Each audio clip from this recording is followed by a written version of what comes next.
నా తండ్రి గారు పెట్టారు మేడం. హ్మ్. నా తండ్రి గారు పెట్టిన నేమ్ అది. హ్మ్. నాకు నా చిన్నతనంలోనే మా నాయనమ్మ గారి పేరు సీతమ్మ, హ్మ్. మా తాతయ్య గారి పేరు చంద్రయ్య. ఈ ఓకే. 2 నేమ్స్ కలవాలని నా తండ్రి గారు పెట్టారు. సిసింద్రి అని పెట్టారు. మరి ఈ సిసింద్రి తండ్రి ప్రేమ లేకుండా తల్లి ప్రేమతోనే పెరిగారని మేము విన్నాం. ఎన్నో కష్టాలు చూశారని మేము విన్నాం. ఈ రోజున ఈ స్టేజ్లో మీరు ఉన్నారు అని అంటే ఇది మీకు ఎలా సాధ్యమైంది అన్నది నిజంగా ఒక క్వశ్చన్ మార్క్ అని మేము అనుకోవచ్చు. ఎందుకంటే హైదరాబాద్ మీరు ఒక ఉద్యోగం కోసం వచ్చినటువంటి వ్యక్తి. ఒక చిన్న జాబ్ దొరికినా నాకు 10,000 శాలరీ వచ్చినా చాలు, 15,000 జీతం వచ్చినా చాలని ఎక్కడో నల్గొండ నుంచి ఒక ఉద్యోగరీత్యా మీరు హైదరాబాద్ రావడం జరిగింది. అలా మీరు జాబ్ కోసం వచ్చినటువంటి మీరు జొమాటోలో కావచ్చు, ర్యాపిడోలో కావచ్చు, వీటిలో కూడా మీరు జాబ్ చేస్తూ ఈ రోజున ఈ స్థాయికి వచ్చారంటే అంటే మీ గురించి కొంతమంది తెలిసిన వాళ్ళకి వాళ్ళు అనుకోవచ్చు ఎలా సాధ్యమైంది. కాలినడకన నడిచేటువంటి వ్యక్తి ఈ రోజున కారుల్లో తిరుగుతున్నాడు, బంగ్లాలో ఉండగలుగుతున్నాడు అంటే మీరు మీ ఊర్లో పూరు గుడిసెలో మీరు ఉండడం కానీ, జన్మించడం కానీ, పెరగడం కానీ అలాంటి వాతావరణంలో పెరిగినటువంటి ఒక వ్యక్తి ఈ రోజున ఇంత సక్సెస్ని సాధించడమే కాదు, ఎంతోమందిని మోటివేట్ చేస్తూ ఎంతోమందికి లైఫ్ని ఇస్తూ మీరు ఒక రకంగా చెప్పాలంటే ఈ స్థాయికి ఎలా రాగలిగారు ఒకసారి మా వీఫీ న్యూస్ ప్రేక్షకులకు నేను ఇలా రావడానికి కారణం ఒకటే మేడం, చెప్పండి. నా కుటుంబ పరిస్థితులు. నా తల్లి దీనికి మొత్తానికి కూడా మా తల్లి, నన్ను కన్న తల్లి ఎవరైతే ఉన్నారో ఆమెదే సక్సెస్ మొత్తం కూడా. హ్మ్. ఎందుకు అంటే నా చిన్నతనంలోనే నాన్న ప్రేమ తెలియదు వాస్తవానికి. నాన్నను ఏ రోజు నేను నాన్న అన్న పదం నేను వాడలేదు. నాకు నాన్న అయినా, అమ్మ అయినా, హీరో అయినా, హీరోయిన్ అయినా నా ఫేవరెట్ మా అమ్మగారే. అమ్మని. సో నా చిన్నతనం నుండే నేను అమ్మ కాడ పెరిగిన, అమ్మమ్మ ఉంటుండే, అమ్మమ్మ దగ్గర పెరిగిన, మా మామయ్య ఉంటుండే, మేము ముగ్గురం నలుగురం కలిసి పెరుగుతుంటిమి. సో మా అమ్మ ఏదో కూలినాలి పని చేసుకొని నన్ను పెంచుకుంటూ వచ్చింది. మాది నల్గొండ డిస్టిక్, నకరేకల్ మండలం, కడపర్తి గ్రామం నా ఊరు. దాని పక్కనే కటంగూర్ అని ఉంటుంది, అక్కడ మా అమ్మమ్మ వాళ్ళ ఊరు. నేను చిన్నతనం అక్కడే పెరిగిన.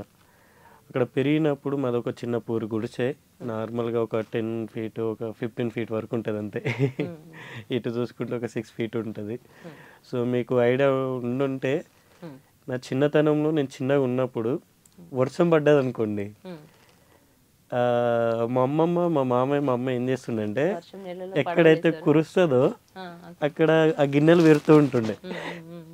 ఎక్కడైతే కురవదో అక్కడ నన్ను పడుకోబెడుతుండే మా అమ్మ. ఇక వాళ్ళకు నైట్ అంతా శివరాత్రి. వాళ్ళు మెలుకుని వర్షం వస్తే కమ్మలు కదా, ఇప్పుడు తాటి కమ్మలు తెలుసు కదా మీకు, ఐడియా ఉంటుంది కదా. సో అవి వాటితో ఉంటుంది గుడిసే అది. సో వర్షం వచ్చినప్పుడు ఏమైతే కురుస్తుంటుంది, కురిసినప్పుడు కింద అలుకుతారు, మీకు ఐడియా ఉండుంటే మట్టితోనే అలుకుతారు. సో ఆ కుర్చిన దగ్గర గుంటలు పడుతూ ఉండే. సో అలా పడ్డప్పుడు మా అమ్మమ్మ వీళ్ళు ఏం చేస్తుండే అంటే ఆ ఇంట్లో గిన్నెలు తీసుకొని ఆ కుర్చీ దగ్గర పెడుతుండే. ఎక్కడైతే కురవదో అక్కడ నన్ను పడుకోబెడుతుండే. ఇక వాళ్ళ నైట్ మొత్తం కూర్చొని అలాంటి పరిస్థితి ఉంటుండే. కరెంట్ ఉండకపోతుండే. మీకు ఐడియా ఉంటే అప్పట్లో, అంటే నాది ఒక 15 years బ్యాక్ మీరు చూసుకుంటే, అప్పుడు మా ఇంట్లో ఒకటి చిన్న కిరోసిన్ది ఒకటి దీపం ఉంటుండే, దానికి ఒక బత్తి పెట్టి దాన్ని పెట్టుకొని ఉంటుంటే మీ నైట్ కరెంటు పోతుండే. సో అలా పెరిగాను నేను. అంటే మీరు చదువుకున్నది కూడా మన కిరోసిన్ దీపంతోనే మీరు చదువుకున్నారు అనుకోవచ్చా, ఒకవేళ నైట్ టైం చదవాల్సి? చదవడం అంటే నార్మల్గా అంతే ఇక నైట్ టైము.